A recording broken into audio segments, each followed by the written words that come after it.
Les deux guerres sont liées d'une certaine manière. Et que se passe-t-il en ce moment avec les nouvelles attaques, l'attaque des États-Unis contre l'Irak aux côtés de l'Arabie saoudite? Regardez la situation, Andrei. Depuis la dernière fois où nous avons parlé, il n'y avait rien entre l'Irak et l'Arabie saoudite. Aujourd'hui, la guerre se déroule entre l'Arabie saoudite et le Yémen. Et l'Arabie saoudite étant en quelque sorte la guerre entre l'Arabie saoudite et l'Irak. Comment voyez-vous la manière dont Donald Trump gère la situation ou essaie d'apporter son aide? Je ne sais pas s'il aide l'Arabie saoudite ou s'il la place dans une position fragile à mesure que le temps passe. Et comment les militaires voient-ils les attaques américaines aux côtés de l'Arabie saoudite contre l'Irak et le Yémen? Est-ce que cela va aider l'Arabie saoudite?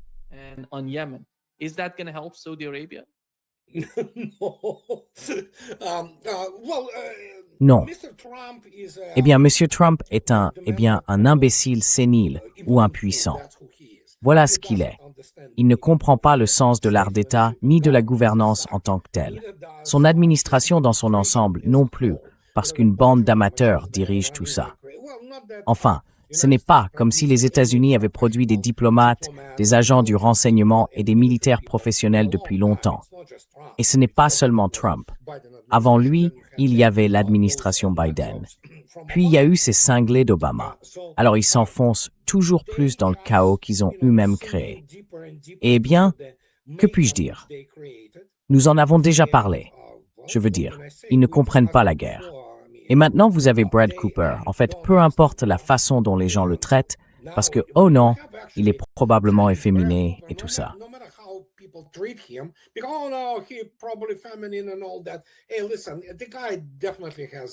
Écoutez, ce type a clairement du cerveau. Peut-être que c'est pas, vous savez, un dur à cuire qui parle fort, le genre hollywoodien, les baratineurs dont je parle. Donc, il s'est exprimé il y a quelques jours. Il a dit « Nous devons arrêter les bombardements immédiatement ». Et évidemment, il en parle parce qu'il n'y a pas assez de munitions dans l'arsenal, pour ainsi dire, dont ils ont besoin. Et si ça continue comme ça, les États-Unis ils ont déjà été démilitarisés dans une très large mesure par l'opération militaire spéciale. Et maintenant, évidemment, ils ont toutes sortes de gens comme Matt Waltz, Mike Waltz et d'autres, vous savez, qui disent « Oh oui, on en a encore assez ». Non, vous n'en avez pas assez. Il ne faut pas connaître le calcul différentiel ni la modélisation opérationnelle pour comprendre ce qui se passe. Et ça va empirer bien avant de s'améliorer.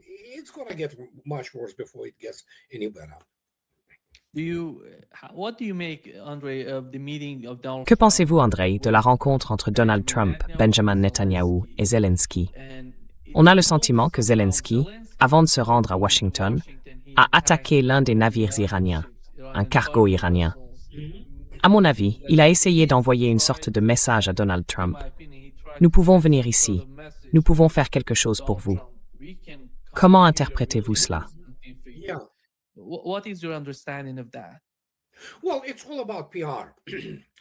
Eh bien, tout ça, c'est de la communication. Évidemment, ils ont dit que l'un des marins iraniens était mort à cause de ça. Mais c'est ce qu'ils font, du terrorisme, tout simplement. Et oui, il faut comprendre qu'il y a des crétins sans aucune véritable formation sérieuse sur quoi que ce soit. Ils réagissent, comme la plupart des gens à Washington. Prenez n'importe quel sénateur, ou même des militaires en service, comme Tom Cotton, ils ne réagissent qu'aux explosions et à ce genre de choses. Ils ne comprennent pas les opérations terroristes. Ils ne comprennent pas comment se mènent les vraies guerres.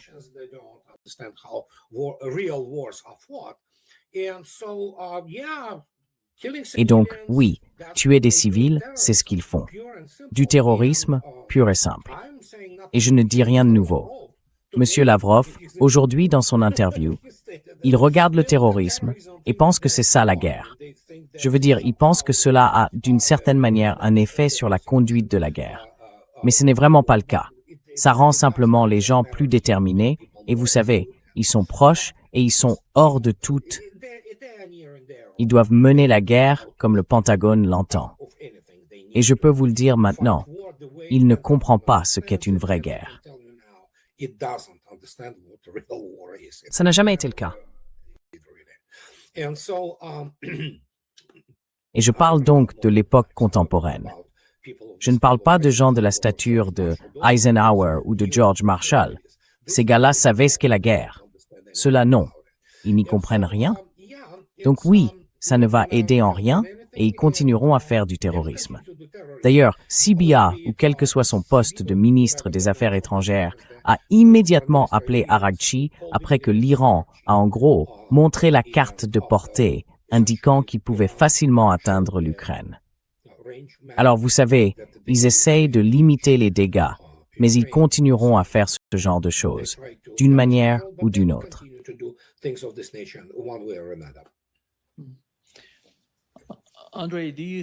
Andrei, pensez-vous que l'Occident estime que s'il fusionne d'une manière ou d'une autre les deux guerres, il prendra l'avantage?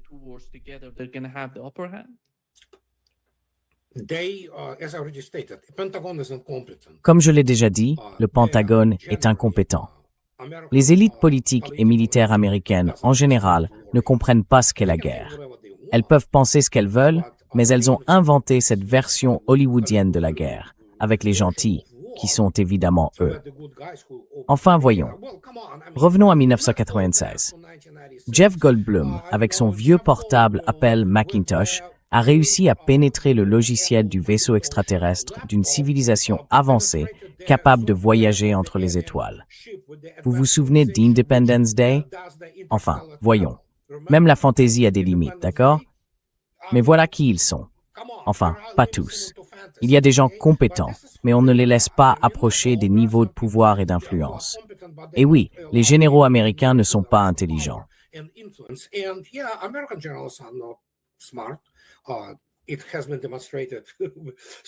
Cela a été démontré. Donc ils peuvent, vous savez, unifier des guerres, les diviser, faire ce qu'ils veulent. Les lois de la physique, les lois de l'économie, les lois de la guerre, les lois des opérations, les mathématiques, tout ça n'existe pas pour eux. Et malgré tout, ils sauront comment s'y prendre. Leurs modèles sont essentiellement nuls.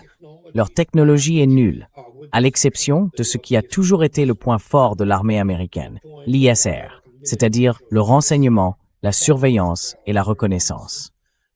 Et même maintenant, par exemple en Ukraine et au-dessus de la Russie, leurs satellites sont très fortement brouillés par les Russes. Ils perdent donc toute leur vision opérationnelle.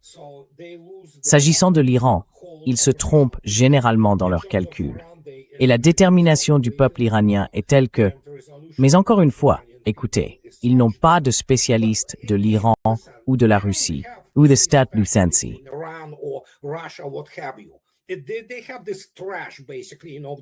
Ils ont cette bande de déchets, en gros.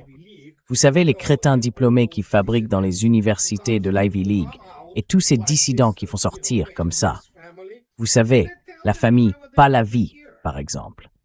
Et ils leur disent tout ce qu'ils ont envie d'entendre. Vous vous souvenez du moment Chalabi? Les Irakiens vont vous accueillir à bras ouverts, avec des fleurs. Et puis oui, le peuple russe va se soulever et écarter Poutine, et le régime de Poutine va tomber. Ces gens ne comprennent vraiment pas les choses les plus élémentaires. Parce que personne, au Pentagone ou à la CIA, n'a jamais compris ce qu'est une vraie guerre. Parce qu'aucun d'entre eux n'a jamais perdu un proche. Je veux dire, sa femme, son enfant, ses parents, ses grands-parents, ses biens. Ils ne savent pas ce que c'est. C'est une force impériale qui ne sait combattre que des autochtones de troisième zone, quelque part.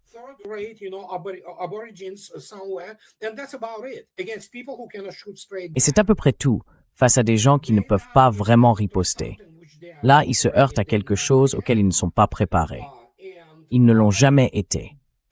Et voilà le résultat. On le voit. Tout est en gros en train de se désagréger sous nos yeux. Et qu'est-ce qu'ils ont? Eh bien, contre l'Iran, ils ont l'option nucléaire, ce qui ferait immédiatement des États-Unis un État paria. Et les conséquences seraient catastrophiques. À côté de ça, ce qui se passe aujourd'hui ressemblerait, vous savez, à une simple promenade de santé. À part ça, quoi d'autre? Peuvent-ils mener l'opération? Même s'ils disposaient du personnel, même si l'armée américaine avait les effectifs et les forces nécessaires, ils ne seraient pas capables de mener une véritable opération interarmes d'une telle ampleur.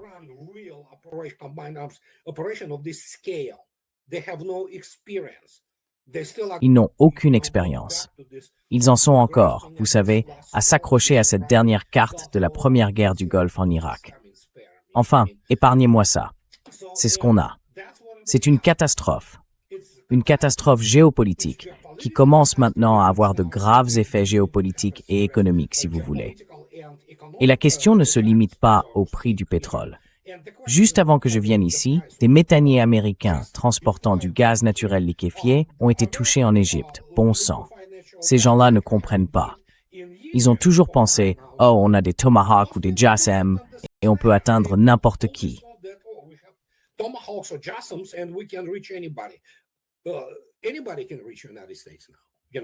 N'importe qui peut désormais atteindre les États-Unis. Et surtout, vous l'avez vu vous-même, le détroit d'Ormuz, et maintenant Bab el-Mandeb. Ce sont des points de passage critiques. On ne peut pas lutter contre la géographie.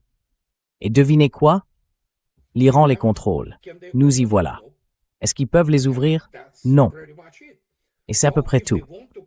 Donc s'ils veulent continuer à faire leur, vous savez, répéter ce qu'Einstein définissait comme de la folie, vous savez, faire la même chose encore et encore, en pensant qu'on obtiendra un résultat différent. C'est ça la définition de la folie. C'est ce qu'ils sont. Et la machine elle-même s'est brisée. Elle est en panne depuis un bon moment.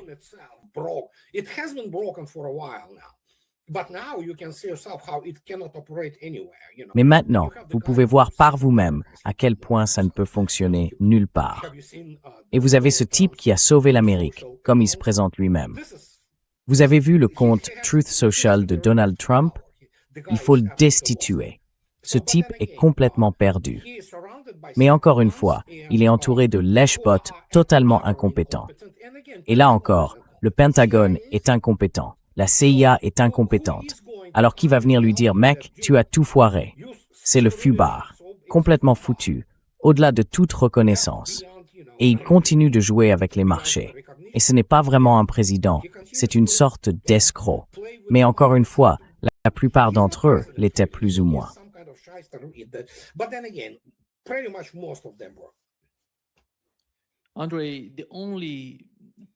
Andrei, à mon avis, la seule puissance, les États-Unis, le seul pays qui serait capable de faire ce qui est arrivé à l'Ukraine, en détruisant pratiquement tout en Ukraine. Et finalement, vous voyez, il y a 2 jours, un nouvel article du Wall Street Journal expliquait que l'Ukraine gagne et qu'elle gagne largement. Ils sont tellement capables de produire de la propagande que même un pays comme l'Ukraine, qui n'existe plus, qui ne fonctionne plus comme un pays, vous voyez, ils sont en train de gagner. Et vont-ils faire la même chose en Asie occidentale, avec l'Arabie Saoudite et tous ces pays?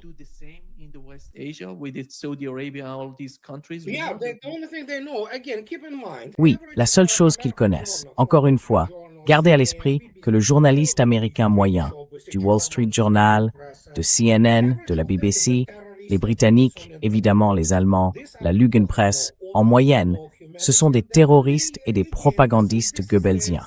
Ce sont des gens qui n'ont ni honneur ni humanité. Et encore une fois, écoutez, c'est la lie de la Terre. Je veux dire, ce sont essentiellement des déchets humains. Alors ils diront, vous savez quoi? Ils vendraient leur famille pour un bon reportage et une promotion. Ces gens-là n'ont aucun principe. Ils écriront n'importe quoi. Oui, la Russie perd. Et elle perdait tellement qu'elle continuait d'avancer. Donc, ils inventent des histoires, parce que le public américain, et écoutez, le public occidental en général, est endoctriné. Même si les Américains, contrairement aux Européens, ont une vision de la vie quelque peu différente. Parce qu'ici, nous avons beaucoup de médias alternatifs qui sont réellement libres de s'exprimer.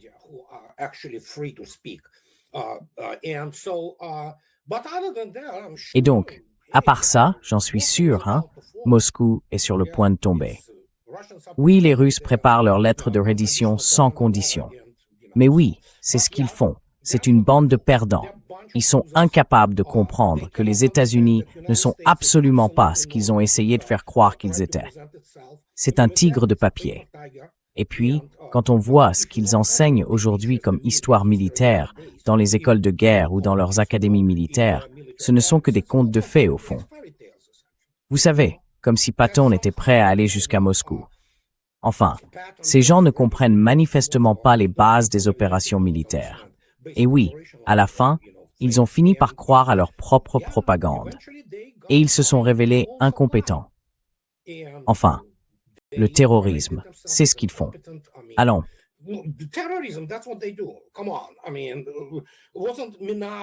Je veux dire, c'était pas Minab, Starobel. Ils attaquent des civils russes en permanence, vous savez. Et ensuite, ils se cachent derrière le dos de leurs... Vous savez quoi, terroristes nazis. Alors les États-Unis et l'armée américaine se sont salis, désormais, pour toujours. Plus personne ne les oubliera. Et si vous regardez ça dans une perspective historique, ah oui, c'était Miley. Ah oui, on a fait quelque chose au Vietnam. D'accord, on a fait ceci et cela. Et maintenant, qu'est-ce que vous faites? Eh bien, vous soutenez des terroristes et des nazis. Voilà, c'est ce que vous vouliez. Personne ne s'est levé pour dire « Je présente ma démission, je ne peux pas faire ça ». Non, ils l'ont tous fait, parce que la seule chose qui compte pour eux, c'est leur carrière. Et aucun d'entre eux ne comprend la guerre. Sur le plan opérationnel, on a vu ce qu'ils valent. C'est pathétique.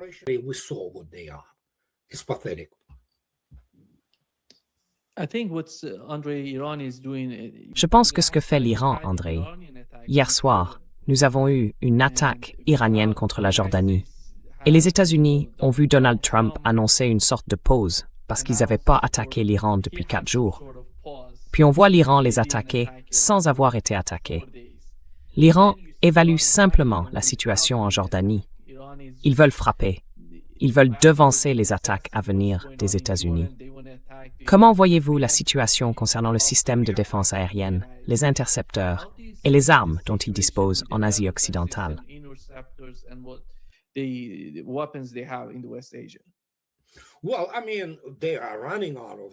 bien, je veux dire, ils commencent à en manquer. À part ça, ils ne sont pas très efficaces. Ça ne veut pas dire qu'ils n'interceptent rien.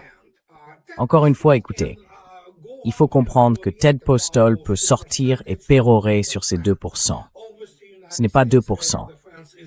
Évidemment, la défense aérienne des États-Unis est plus efficace que ça. Et comme je l'ai déjà dit, c'est probablement 25-30%, je ne sais pas. Je veux dire, c'est difficile à dire, mais ils interceptent certainement quelque chose. Ce qui est important ici, c'est de distinguer les types de cibles. C'est ce que font les professionnels. Vous savez, les cibles aérodynamiques de tel type, les cibles balistiques de tel autre type. L'efficacité se mesure selon les différents types d'armes. Et on peut voir que, périodiquement, ils ont de la chance.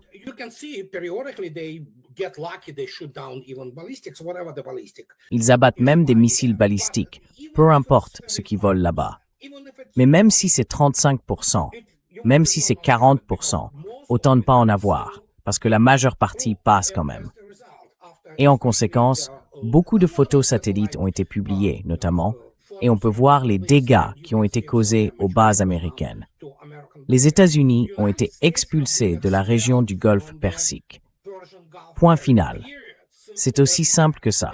Et ça vous dit tout ce que vous avez besoin de savoir sur la défense aérienne qui était en place.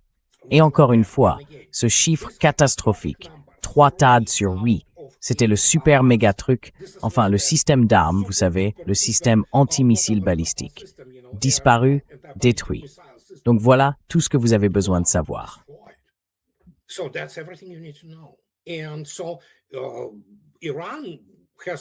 Et donc l'Iran a désormais les mains libres en matière d'escalade et il peut prendre les devants.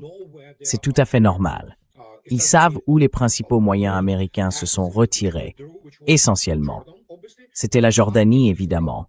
Il y en a en Israël. Mais l'Iran garde manifestement quelque chose en réserve si Israël décide de se suicider. Et c'est une catastrophe militaire pour les États-Unis. En Ukraine, ils ont peut-être réussi à faire tourner le récit d'une certaine manière, vous savez, en se protégeant et en écoutant les contes de fées du régime de Kiev. Mais ici, ils ne peuvent plus faire tourner le récit aussi facilement, parce que d'autres parties non occidentales sont impliquées. Il y a, en quelque sorte, la rue arabe. Ils ne peuvent évidemment pas l'ignorer.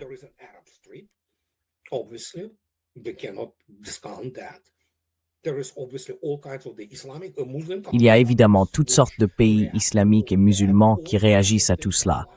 Toutes sortes de choses circulent là-bas, avec des images qui montrent que les États-Unis sont en substance en train d'être vaincus.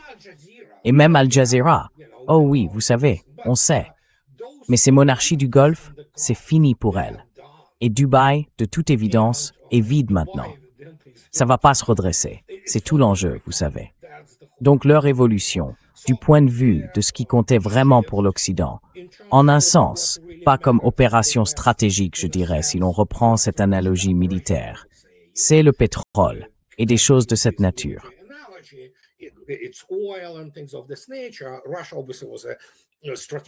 La Russie, évidemment, c'était un enjeu stratégique, de grande stratégie. C'est terminé. Qu'est-ce que vous voulez faire? Encore une fois, vous voulez survoler le pays et le bombarder. Ils vont finir par manquer de bombes. L'Iran, c'est un pays d'1,6 million km², avec 93 millions d'habitants. Les gens qui appliquent l'expérience irakienne à ça sont incompétents, parce que l'expérience irakienne n'a aucune pertinence pour la guerre en général, vous savez. Et pourtant, c'est la seule chose à laquelle ils peuvent se raccrocher. Ah oui, quand on était en Irak. Non, personne ne se soucie de ce qui se passait là-bas. Voilà la réalité stratégique.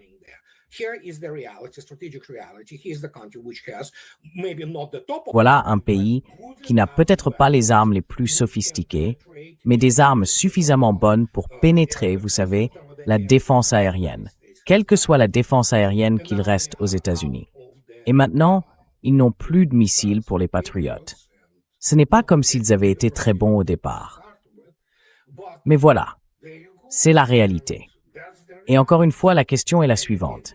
Si vous êtes, d'une manière ou d'une autre, au sein des chefs d'état-major interarmés, à essayer de coordonner tout ce qu'ils font voler depuis le CENTCOM, les informations, et de coordonner tout ça avec quoi que ce soit, qu'est-ce que vous allez faire? Rien. Quand vous n'avez pas de ressources, il n'y a rien avec quoi se battre. Si les États-Unis veulent rétablir la conscription, bon courage.